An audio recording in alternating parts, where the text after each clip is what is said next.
Pakistani fast bowler Mohammad Aamir ने मिसबाह-उल हक और वकार यूनिस के मुस्ताफ़ी होने के बाद रिटायरमेंट वापस ले लिए। मोहम्मद आमिर के इस बड़े फैसले के बाद पाकिस्तान के साबिक क्रिकेटर भी मैदान में आ गए। क्या T20 वर्ल्ड कप के स्क्वाड के बाद पाकिस्तानी फास्ट बॉलर मोहम्मद आमिर दोबारा पाकिस्तान के T20 वर्ल्ड कप के स्क्वाड का हिस्सा बन सकते हैं? हम आपको मुकम्मल तफसील बताएंगे इस वीडियो में। लेकिन मज़ीद आगे बढ़ने से पहले चैनल को सब्सक्राइब करके साथ में लगी घंटी के बटन को प्रेस कर दें ताकि क्रिकेट से जुड़ी तमाम खबरें आपको सबसे पहले जहां पर मिलती रहें। अस्सलाम वालेकुम, वेलकम टू सैन स्पोर्ट्स। दोस्तों, आपको तफसील से आगाह करते चलें कि आज पाकिस्तान के T20 वर्ल्ड कप के स्क्वाड का ऐलान हो गया, जिसमें वहाब रियाज, मोहम्मद आमिर और शुएब मलिक ड्रॉप हुए। और पाकिस्तान के T20 वर्ल्ड कप के स्क्वाड के ऐलान के बाद पाकिस्तान के मौजूदा हेड कोच मिसबाह-उल हक और वकार यूनिस अपने अहदों से मुस्ताफ़ी हो गए।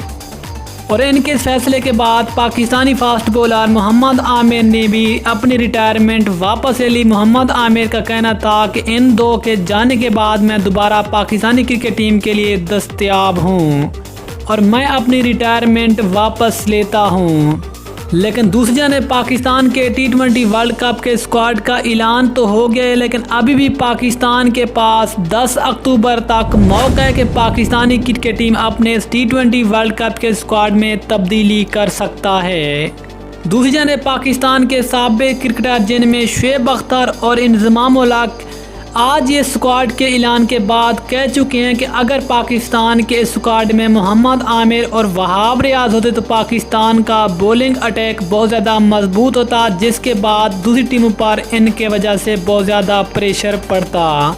पाकिस्तान के स्क्वाड पर बहुत ज़्यादा तनकीद के बाद इस बात के भी इम्कान है कि हो सकता है कि 10 अक्टूबर से पहले जिस तरह मोहम्मद आमिर ने रिटायरमेंट वापस लिए, क्या पता हो सकता है कि मोहम्मद आमिर दोबारा से T20 वर्ल्ड कप में पाकिस्तान के स्क्वाड का हिस्सा बन जाएं। दोस्तों, अगर आप अब भी T20 वर्ल्ड कप के स्क्वाड में मोहम्मद आमिर को वापस देखना चाहते हैं तो नीचे कमेंट सेक्शन में मोहम्मद आमिर कम बैक ज़रूर लिखें। मिलते हैं और वीडियो के साथ, तब तक के लिए अल्लाह हाफ़िज़। पाकिस्तान जिंदाबाद।